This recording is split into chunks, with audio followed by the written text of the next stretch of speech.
we are providing care to the Medicaid population, we can't pass along extra costs. And so part of the struggle from state to state is helping legislators see the impact that those rates have on our ability to provide services, primarily in the hiring and retaining of caregivers. It's important to be able to show how the services that we are providing will actually generate a cost savings this year and the next year and the next year if we're able to keep people safely in their homes and out of really expensive hospitals and nursing facilities.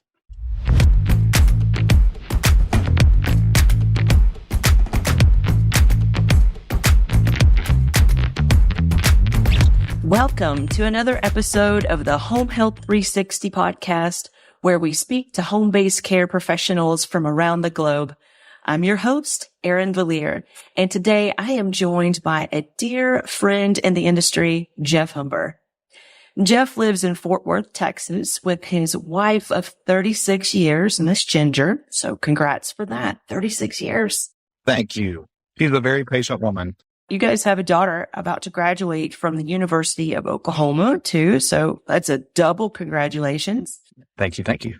You're a Sam Bird University graduate that's worked in health and human services in both the public and the private sector for more than 30 years. Jeff currently serves as a vice president for Payor Relations for AXA Care, which is a national leader of home health, hospice, and personal care, and serves as the co-chair for government affairs for the Texas Association of Home Care and Hospice. I am really excited to have you here today, Jeff. Thank you, Erin. It's really good to be here with you. Yeah. Before we dive into the topic today, which is all things Medicaid landscape, could you share with the audience just exactly what does it mean to be a VP of Payor Relations? That sounds important. Oh, my goodness. It's certainly not as important as the people who are actually in the homes providing the care to our clients and our patients. We have some incredible caregivers in Accent Care. We have personal care assistants in the home. We have nurses, therapists all over the country. But with my role, it's a lot of different hats, Erin. Sometimes in my role, I find myself teeing up a new relationship with a managed care payer, joining them with our contracting and credentialing team, especially if they are new to a market. Sometimes my job, and really all the time, it's about the growth of the company. How do we utilize this partnership with Medicaid managed care payer, whether it's an insurance company or a state agency, to grow our business and really develop our impact in communities? Sometimes it's introducing service coordinators within that payer to our frontline staff to make sure that relationship is complete. One thing that I really enjoy doing is working with managed care organizations on value-based plans where we are going above and beyond what the state regulatory agency says we must do, but we're actually striving to meet better healthcare outcomes for the folks that we're serving. And then we can also leap into individual customer service issues, bringing the managed care organization to the table if we need to address some problem, some challenge in working with a particular patient or client. That's a lot. And it does sound very important. Introducing new payer sources so that you can diversify, which that's super important. And then managing to grow the relationship within the existing payers is what I've got.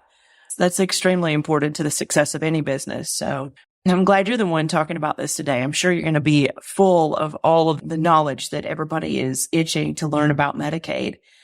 Now, when you talk about Medicaid, it's really difficult to talk in absolutes because each state has the liberty to do things differently. Very true. So what are the most common variances that you see from state to state?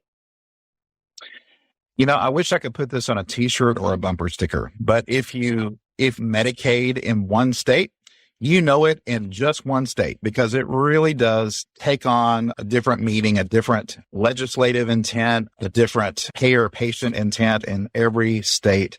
Some of the things that we see similarly is probably the focus of Medicaid managed care on assessing and generating the authorizations that allow us to provide service to their members. State to state, typically a state agency owns the eligibility decision. And then depending on what program that patient or that client finds themselves in, whether it's a waiver or a non-waiver program, each state decides how they spin that off. That person, and I'll speak to Texas, for instance, is then assigned to a Medicaid managed care payer. For Texas, there are different categories. There are children's health insurance programs. We have Star Kids. We have the CHIP program, the program that works with our seniors and the disabled population is called Star Plus. There are 4 MCOs in Texas that have that contract to manage the care of those clients and patients in Texas. Some states will handle their own assessment post-eligibility. For instance, a state agency may choose to have one of their own nurses go to the home and assess the client for their ability to handle all of the activities of daily living, cooking, cleaning, ambulating, those kinds of things. Some states will only handle the eligibility piece, but then pass the assessment on to a case management agency that they contract with or one of the Medicaid managed care MCOs. It seems like it might be. It really is. It really can change from state to state. For instance, in Texas, for the Star Plus program, those 4 managed care organizations handle their own assessment. So they decide how many hours per week, per month a client would receive of in-home personal care. So depending on what state you're working in, the eligibility criteria changes and then how that eligibility is managed. So it could either be the state going in and deciding what you can do, or they pass it to a care manager, or they may pass it to the agency themselves. You really got to know your stuff if you're planning to work across multiple states, is what I'm hearing. It pays to really study the state regulations of any state that you want to provide services in, to know what your role is going to be as a provider of care. Where will you be the best fit? What parties will you be contracting with? Will you be contracting directly with a state entity? Will you be contracting directly with an insurance company like a Medicaid managed care organization? That's a lot. You need a dedicated resource per state. I know that states differ a lot in their Medicaid structures just by what you've mentioned, but there's undoubtedly some governance aspects that remain consistent. It is a government provider, right? They don't want to have everything completely different. So what are some of the shared elements that happen to transcend those state boundaries? You're right in that the state agencies all still have to follow CMS guidelines for Medicaid. There are going to be similar criteria for Medicaid eligibility across many states. One example that we've seen most recently, as states are now unwinding what happened during COVID with eligibility, is CMS can dictate to a state whether or not they can, let's say, break eligibility or end eligibility because of a public health emergency. At one time, CMS said, states, during this period of time, for people who are on the Medicaid program in your state, for these programs, and where they would typically come off of eligibility if they didn't meet certain criteria, thou shalt keep them on right now. And so CMS exercised that kind of muscle with the states. But since the public health emergency is now over, states are now unwinding that. And you probably heard quite a bit in the news of some of the challenges that some states are facing with people who had been on Medicaid and now they're not, either because their eligibility changed, maybe they had an increase of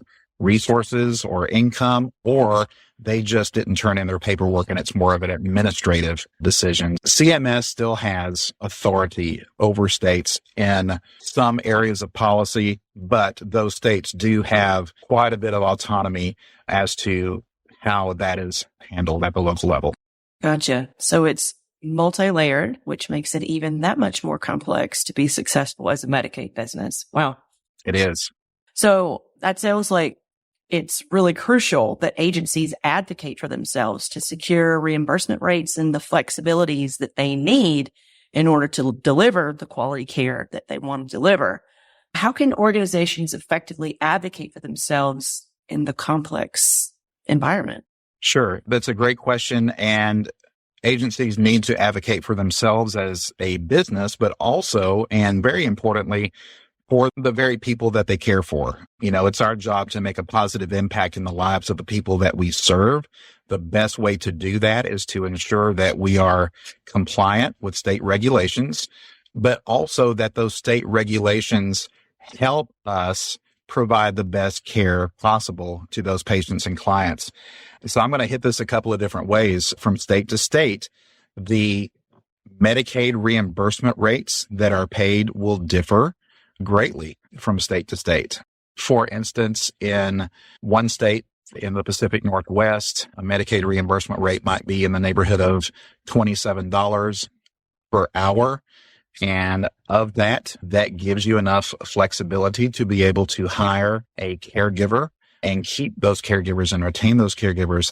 In other states, that reimbursement rate may just be in the neighborhood of $12 to $14 an hour. And it becomes more difficult to hire, recruit, and retain caregivers, as those caregivers are generally in a pool of direct care workers that are also being hired by the restaurant industry, by the hotel industry.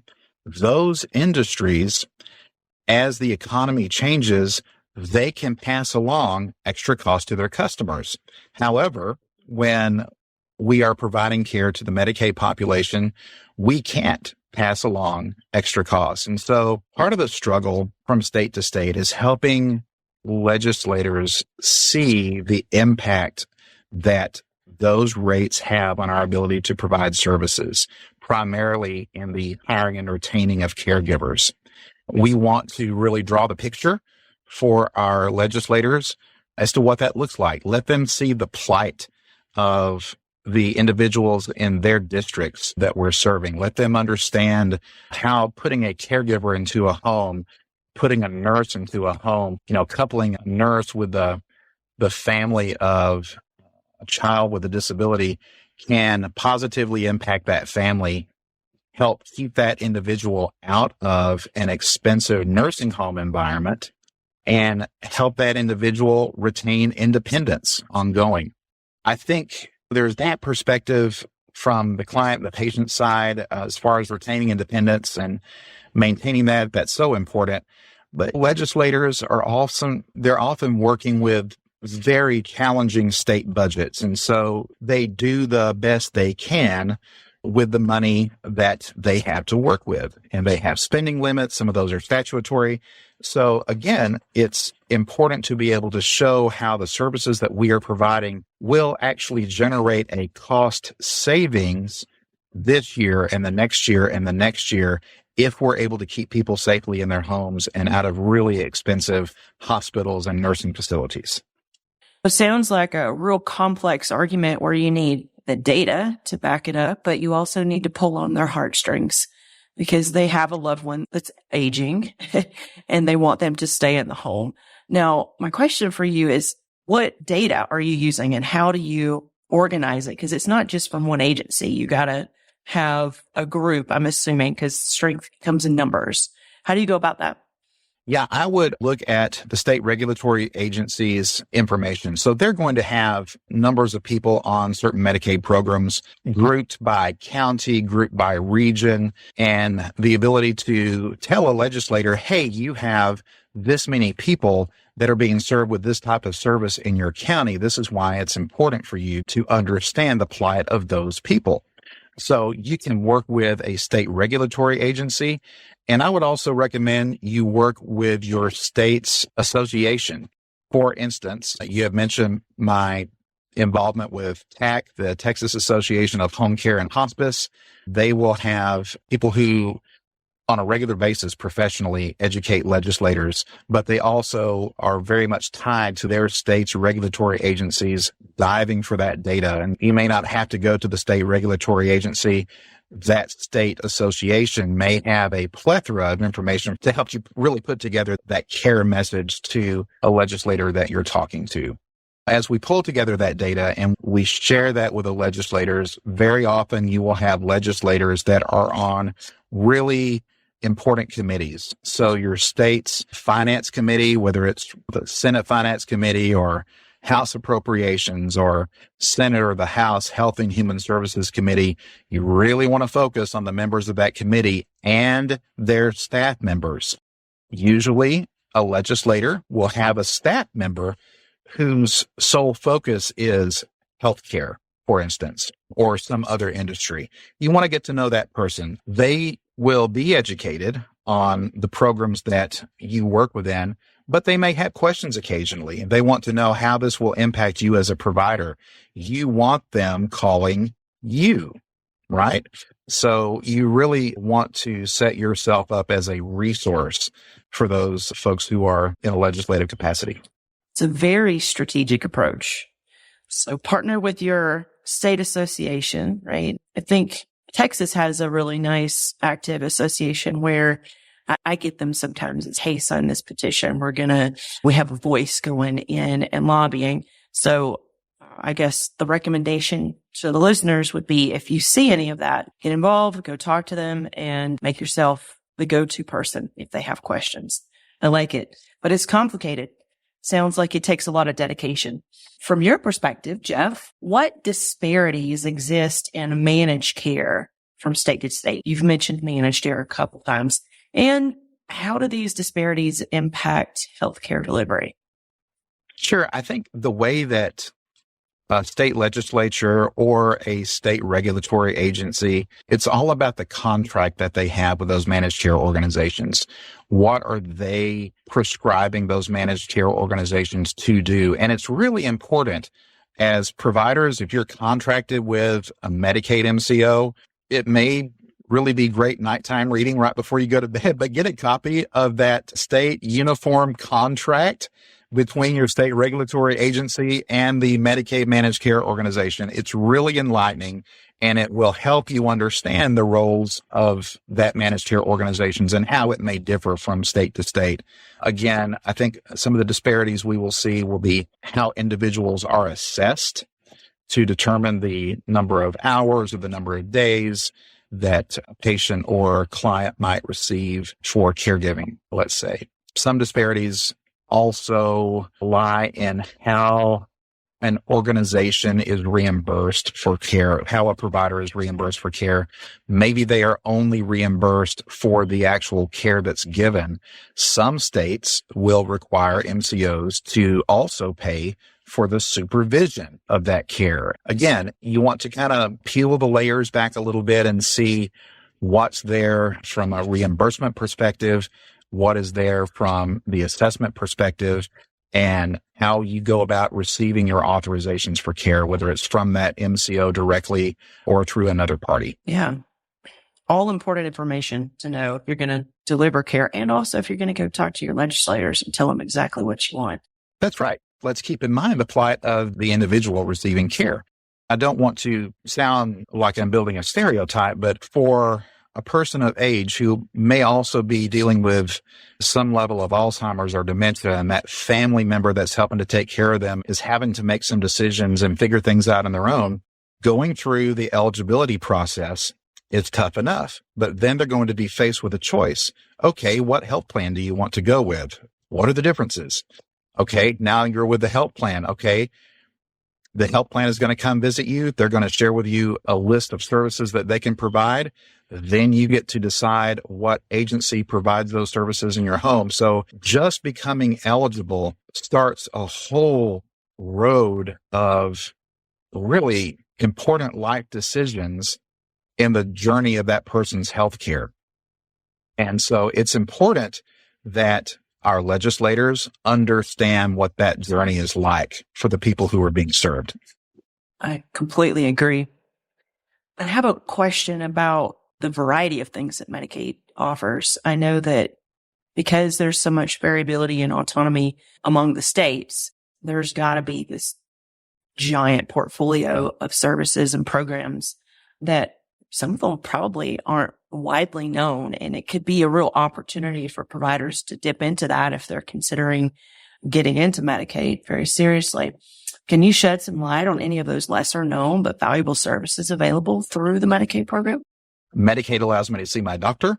Medicaid allows me to get into the hospital or the ER if I need to. Medicaid allows me to have caregivers coming into my home to help me with cooking and cleaning and those activities of daily living.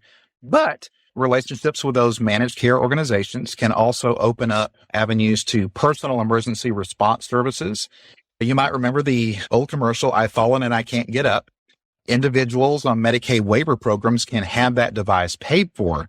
So that provides an additional safety net to them. Dental services may be available through the state's Medicaid program or that managed care organization. Medical transportation, so to and from your doctor or other place of treatment. Physical therapy, speech therapy, occupational therapy, the use of medical equipment. I need a wheelchair in a home. I need a walker in a home. I need a hospital bed in a home. You want to communicate with your managed care organization for those things. And also, I'll frame this as PCP appointment management, the ability to call your managed care organization and have them set up your physician appointments. And then your caregiver, who should know when those are, can help make sure that you are making those appointments by accompanying you to your appointment. So those are some other services that a Medicaid managed care organization can help provide. That's a lot. And it gives agencies a lot of opportunities to expand some of the services they're providing. So that's pretty exciting. I have one final question for you, Jeff, because I know we're approaching our time. What is the single most important piece of advice you could give our listeners that will help them navigate the Medicaid landscape? Yes, I would say don't assume that you know everything about your state because it's a moving target. As new orders come from the feds through CMS, or there are budgetary changes that have to be addressed, or client or patient care needs that have to be addressed by your state's legislature, you want to stay informed. So stay involved, stay informed, get involved. I would say get on your regulatory agency's D list for any program changes for the programs that you work within. And if you contact their public information officer's office, they will tell you how to do that. That's a really good thing to do. Be your legislative partner's best friend and resource. Be that person that they call when one of their constituents calls and asks a question. You want them to call you for your perspective. Stay involved with your state industry association for home care and hospice.